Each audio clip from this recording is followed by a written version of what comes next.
ETV Bharat के इस खास कार्यक्रम में आपका स्वागत है।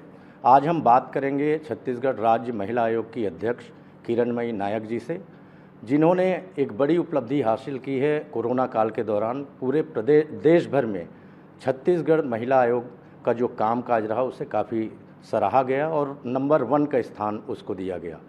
उन्हीं से बात करते हैं कि किस तरीके से उन्होंने ये काम किया। कोरोना काल सभी के लिए मैडम काफ़ी चुनौती से भरा हुआ था।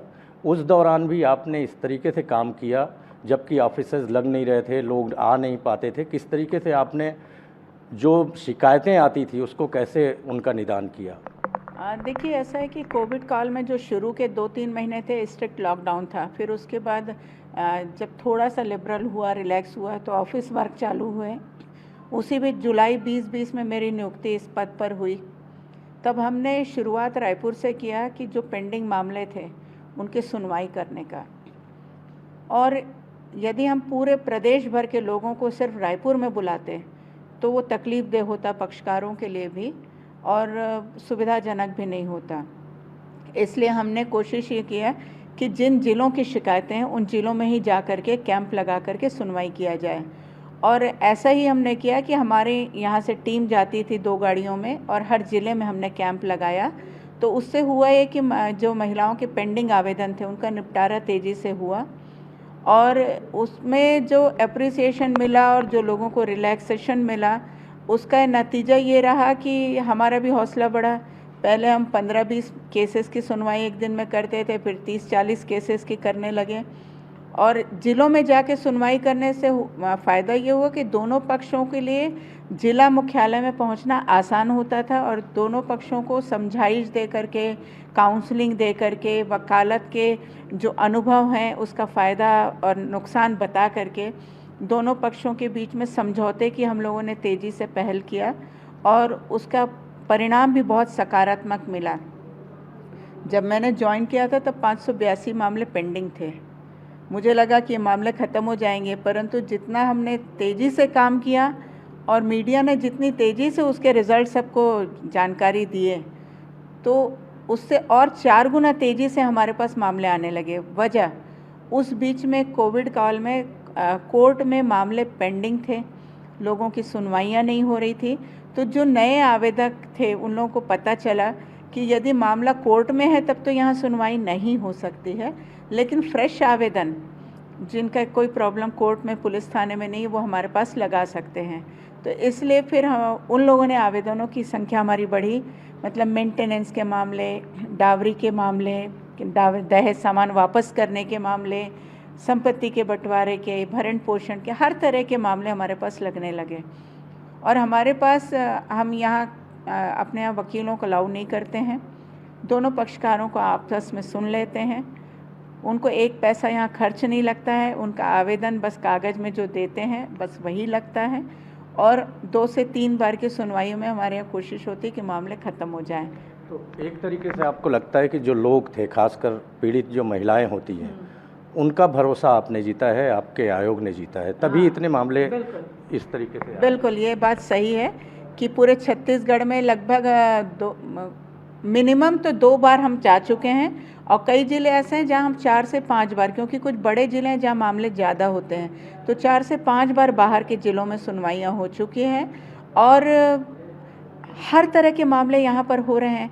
महिलाओं के खर्च बच रहे हैं, उनको ना वकील लगाना पड़ता है, ना कोई फ़ीस जमा करनी पड़ती है और जो हमारे आयोग का फैसला होता है उसको पक्षकार मानता भी है। शुरू में ऐसी भ्रांति थी लोगों की कि महिला आयोग के को आदेश देने की पात्रता नहीं है और उसके आदेश का क्रियान्वयन नहीं होता है। ये धारणा टूटी और जब हमने उसको क्रियान्वयन कराया, क्योंकि हम जिस ज़िले में जाते हैं वहाँ पर जिला कलेक्टर और पुलिस एसपी वो सब वहाँ पर हमारी सुनवाइयों में बैठते हैं, तो तत्काल निदान हो जाता है। यदि किसी की एफआईआर नहीं हो रही है, कुछ कारण है या कार्रवाई नहीं हो रही है, तो हम पुलिस को निर्देश। अगर हम बात करें पेंडिंग, जो आपने कहा कि काफ़ी पेंडिंग मामले थे जब आपने ज्वाइन किया यहाँ, अभी क्या स्थिति है? और दूसरी बात में एक और सवाल है मेरा कि जैसे जैसे तकनीक आगे बढ़ता जा रहा है, नई तकनीकें आती जा रही हैं, उस तरीके से क्या आयोग भी अपने आप को ढाल रहा है? क्योंकि अभी व्हाट्सएप के माध्यम से भी आप लोगों ने शिकायतें लेनी शुरू की है। ये आपने दो तरह के सवाल किए हैं। एक तो कि मामले ख़त्म हुए क्या? नहीं, मामले ख़त्म क्या हो ही नहीं सकते हैं, क्योंकि महिलाओं की समस्याएं हर जगह बनी हुई हैं। तो हमारे पास पेंडिंग केसेस जो थे, उससे मैंने कहा ना 4 गुना केसेस आए, तो मेरे ख्याल से अभी भी हमारे पास 1500 से ज़्यादा मामलों की संख्या है और हम लगभग 2000 से अधिक मामलों को निपटारा भी कर चुके हैं। तो क्विक डिस्पोजल हो रहा है। दूसरी चीज़, जो ये सोशल मीडिया का ज़माना है, हर महिला चूँकि उस लॉकडाउन में आयोग तक आना या चिट्ठी डाक से डालना, ये चीज़ें संभव नहीं थी। तब हमने व्हाट्सएप कॉल सेंटर का उद्घाटन माननीय मुख्यमंत्री जी से कराया था 8 मार्च को महिला दिवस के दिन पर। और उस व्हाट्सएप कॉल में अपना आवेदन वो स्कैन करके भेज देते हैं और उसको हम यहाँ पर केस रजिस्टर ले लेते हैं और फिर पक्षकारों को बुलाते हैं। और कुछ स्थिति ऐसी रहती है, इमरजेंसी रहती है, तो उस पर इमरजेंसी में भी निर्णय लेते हैं। तो ये व्हाट्सएप कॉल सेंटर हमारा चालू हो गया है और बहुत अच्छे से काम हो रहा है। और अब हम एक जो हमारा वेबसाइट था, उसको भी हमने एक यहाँ से मिल करके गवर्नमेंट का हमारा वेबसाइट का एक हमें मिल गया है, जो gov.in वाला, और इसका भी अपडेशन हमारा चल रहा है काम। और अभी इस महीने में माननीय मुख्यमंत्री जी का एक कार्यक्रम हमें मिला है, उस दिन हम उस पूरे अपने वेबसाइट को भी अपलोड करेंगे और उस वेबसाइट में फिर आवेदन ऑनलाइन करने की भी सारी प्रक्रिया नए सिरे से आ जाएंगी और उनको सूचना भी मिलेगी कि उनके केस का स्टेटस क्या है। तो ये एक तैयारी हम और कर रहे हैं। एक महत्वपूर्ण योजना और है महतारी न्याय योजना।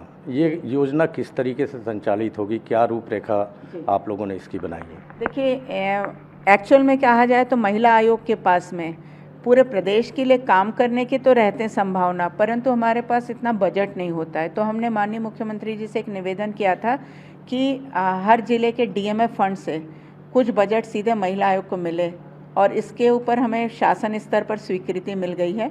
अभी लगभग 4 से 5 जिलों का हमारे पास बजट सीधे आ चुका है।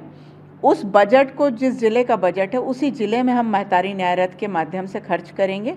और मुख्यमंत्री महतारी न्याय रथ एक नया कंसेप्ट है हमारा, जिसमें हम एक एलईडी स्क्रीन के साथ एक रथ तैयार करेंगे, उसके साथ 2 एडवोकेट्स जाएंगे और उस ज़िले में शॉर्ट मूवीज़ भी दिखाई जाएगी महिलाओं के समस्याओं से संबंधित, जो कि सालसा वालों ने बनवाया है और जो अलग अलग एजेंसी से बने हैं।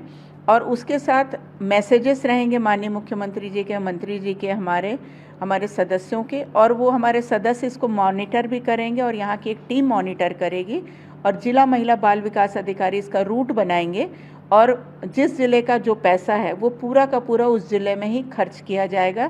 पूरी तरीके से महिलाओं को विधिक सशक्तिकरण करने की हमारी योजना है। बहुत बहुत धन्यवाद पीटीवी भारत से बात करने के लिए।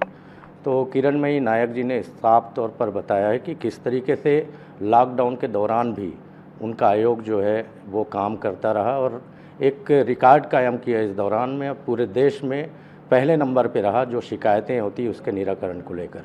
दूसरी बात, जो अहम बात है, वो है महतारी न्याय योजना, जो अभी आने वाले दिनों में पूरे प्रदेश भर में चलाई जाएगी। इसमें डीएमएफ फंड के माध्यम से जिलों में जो न्याय योजना है उसके द्वारा महिलाओं को सशक्त करने की दिशा में पहल की जाएगी। कैमरामैन मिथिलेश साहू के साथ प्रवीण सिंह, ईटीवी भारत, रायपुर।